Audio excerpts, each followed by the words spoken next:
What's Gwanuwadadu? My story. I'm a Mohawk woman from Ganawaga. I was born into a Mohawk-speaking family until I reached school age. Then our language was mainly English afterwards. I have 2 beautiful daughters and wonderful sons-in-laws, 3 grandsons, 1 granddaughter, 2 great-granddaughters, and 1 great-grandson on the way. In late 2006, I retired as a social worker in my community. A month after my retirement, my partner of 23 years, Richie, became ill with a lump on his jaw. Since he had such bad teeth, we both thought that he had an abscess. Then I had a dream. Initially, I was so happy that my dad, who had passed away 20 years ago, had came to visit me in a dream. However, my cousin interprets dreams, so I asked her if she can interpret mine. She believed this dream revealed that Richie's illness was worse than what we thought. I was told that dreams are messages that could give you wonderful news or warnings of things to come. That's why I'm afraid to dream. I didn't share my dream with Richie. I tried to be undisturbed by it, but I carried this nagging feeling until Richie was diagnosed with stage 4 lung cancer. I was shocked and heartbroken, but still had strong feelings of hope. My community has many services for our people, like medical transport, Meals on Wheels, home care, and counseling. I was very well aware of them all, and yet I didn't use any of them. I took care of Richie myself. I took him to all his appointments, I gave him his daily injections, administered his medication. I cooked all the high-protein meals that I could get from the cookbook the oncology department gave me.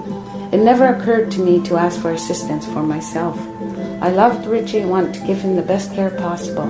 He often said he never wanted to be a burden, so I made sure he was not.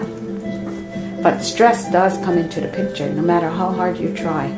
He got irritable and lashed out at me for asking him to prepare his estate. I didn't discuss or argue a point with him. I just let him sound off.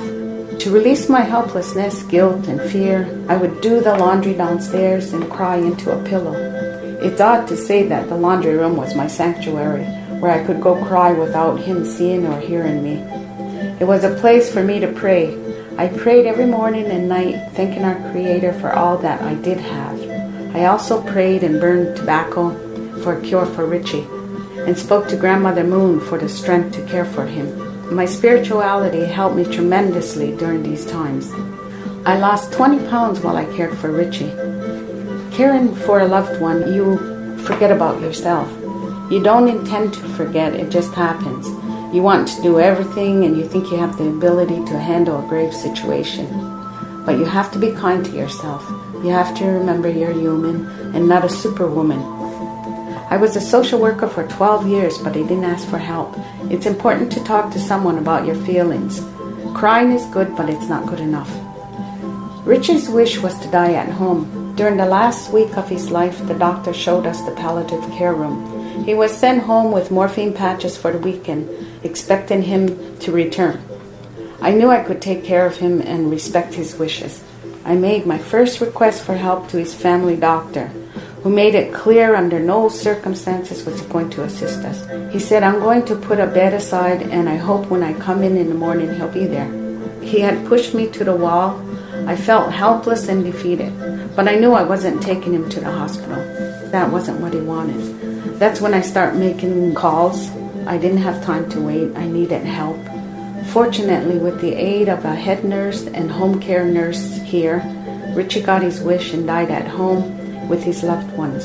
There was a time that after Richie passed away that I wanted to go with him too. I wanted the Creator to take me along too. I even prayed to take me. But after so many years, I am so glad. I am so happy the Creator didn't want me yet. I'm glad to be here and I'm glad to be alive and I'm glad to share everything I have today with the rest of my family and friends. I talk to Richie, especially when I'm in the pool and look at the sky and just thank him for everything that I have today. He left such great memories and we have such a big, wonderful family. Cancer teaches you how strong you are, pushing you to the limits and then beyond them. I still carry the grief and hurt of having to defend his wishes, but being his caregiver was something I never questioned. This is what we do with our loved ones in our community.